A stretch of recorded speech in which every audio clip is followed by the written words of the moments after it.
9h, 11h, Europe 1 Culture Média. Philippe Vandel. Bonjour André Dussolier. Bonjour Philippe. Bienvenue dans Culture Média, comédien, théâtre, cinéma. Vous avez tourné avec Truffaut qui vous a lancé, Romer, René, Rivet. D'abord, on vous voit comme un acteur de la nouvelle vague, enfin du cinéma d'art et d'essai.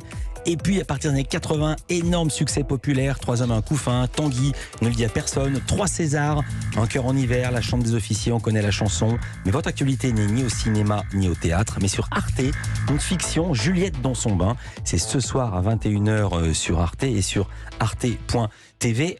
Si un producteur était là, on lui présente le film, il demande qui va jouer Juliette. Sauf qu'il n'y a pas de Juliette. Il n'y a pas de Juliette, c'est oui. Et puis le titre, Juliette dans son bain, c'est quoi? C'est quel genre de film? C'est étrange, hein, Oui. c'est mystérieux. C'est ma question alors. C'est pas très vendeur comme titre, hein. Je suis pas d'accord. Parce qu'on se demande qui est cette Juliette. Eh ben Juliette, Dans son bain. Dans son bain, c'est en effet, elle est dans 2 tableaux peints par Édouard Munch et Gauguin. Et c'est vrai que ce Ronald Candiotis, le personnage que je joue, est un richissime, qui a fait fortune et qui tout d'un coup est amoureux de la peinture. Et il a fait don. Le film commence comme ça, de ses tableaux à l'État, parce que comme beaucoup de milliardaires, mais il lui arrive quelque chose d'inattendu et de douloureux. Qui va faire tout l'objet de The Thriller, car Juliette dans son bain n'indique pas que c'est un thriller, ce film-là, et c'est pourtant le cas. Tout d'un coup, sa fille est kidnappée, et on va pas lui demander de l'argent, mais on va lui demander de révéler sur quelles mauvaises actions il a fondé sa fortune et sa réussite. Alors justement, on se demande si cet homme est un méchant totalement cynique, donc il est très très riche, donc on dit peut-être qu'il a fait des entourloupes, ou alors il y a beaucoup de marchands d'art qui sont devenus très très très très riches parce qu'ils achètent les tableaux quand ça vaut rien, et ils ont du flair et ça vaut énormément d'argent, et ce sont des purs amoureux, des mécènes au grand cœur. Vous l'avez joué comment? Vous l'avez joué comme un coupable ou comme une victime? Alors c'est vrai qu'il a tout contre lui au départ, hein, donc il n'est pas très sympathique, il est assez odieux, et c'est un homme isolé, comme tous les gens qui ont le pouvoir, qui sont riches, et qui sont adulés, et qui sont entourés beaucoup d'hypocrisie quelquefois dans les rapports humains, y compris au sein de sa famille. Et moi j'ai l'avantage au moment de jouer le personnage que je connais sa trajectoire, je connais la fin. Donc évidemment, dites pas la fin. Et voilà, on va pas la dire, mais c'est un vrai suspense, et c'est ça qui était passionnant. Mais ce personnage n'apparaît pas sous un jour très sympathique. Il est un peu odieux et on peut le suspecter. Et peut-être que c'est vrai que tout ce qui est dit sur lui et dont s'emparent les réseaux sociaux, et c'est là aussi un thème actuel, et c'est là le drame aussi qui le menace et qui l'accable. Eh bien, c'est vrai qu'il va devoir se défendre, se battre pour faire valoir la vérité. Alors, il faut que j'explique ce qui se passe quand même un tout petit peu. Sa fille est enlevée par une mystérieuse organisation qui demande au personnage de lire devant les caméras pour ensuite que ce soit diffusé sur les réseaux sociaux des informations sur sa propre vie avec un texte préécrit. Sauf qu'on ne sait pas, nous en tant que spectateurs, si ce qu'il dit est vrai ou faux, et s'il ne se fait pas salir volontairement. Mais pourquoi le fait-il? Parce qu'on lui dit si vous ne le faites pas, on coupe une phalange de votre fille. Et donc, il cède évidemment par amour de sa fille. On va entendre un extrait.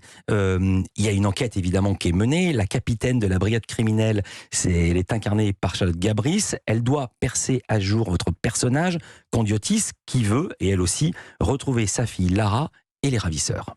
Je suis persuadée que vous ne nous dites pas toute la vérité. C'est quoi toute la vérité? Par exemple, que vous étiez en instance de divorce avec votre femme au moment de l'incendie. C'est certainement un détail. Vous avez déterré ça dans un magazine People, c'est ça? C'est ça la vérité?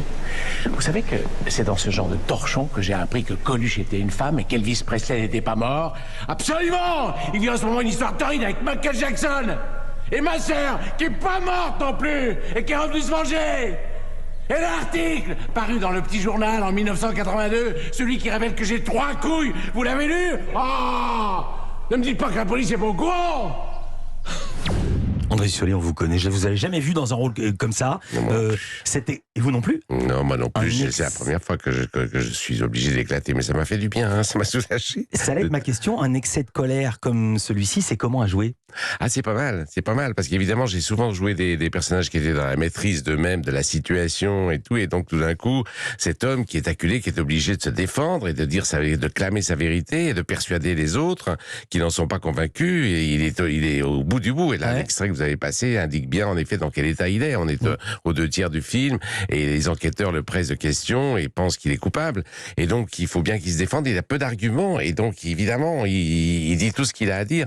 J'ai adoré ce scénario écrit par Jean-Paul Linenfeld et puis Gilles Torrent, parce qu'il y a beaucoup d'insolence, beaucoup de liberté dans le ton et dans les répliques. Beaucoup de liberté, ça vient de vous, ce coup de gueule, ou c'est déjà comme ça? Moi, je vais vous dire la vérité, j'ai pas lu le scénario évidemment, c'est tiré d'un livre en roman de Métine Arditi qui était sorti en 2015, que je n'ai pas lu, je vais pas me vanter de l'avoir lu si c'est pas vrai. Il s'énerve à ce point, ou c'est vous, ou c'est votre choix de l'avoir joué à fond comme ça? C'était vraiment écrit comme ça, donc il y avait quelque chose qui était là, dans l'écriture, et vous voyez bien les éclats qu'il a, et puis les comparaisons qu'il prend, et puis voilà, il a pas de filtre, quoi. Il a envie de dire les choses, même si ça va pas plaider pour lui et pour sa cause, ça le fait voir d'un mauvais œil, et par le spectateur, et par les enquêteurs. Mais bon, il y a à un moment donné, la vérité, elle ne prend pas de précautions et oratoires. Malheureusement.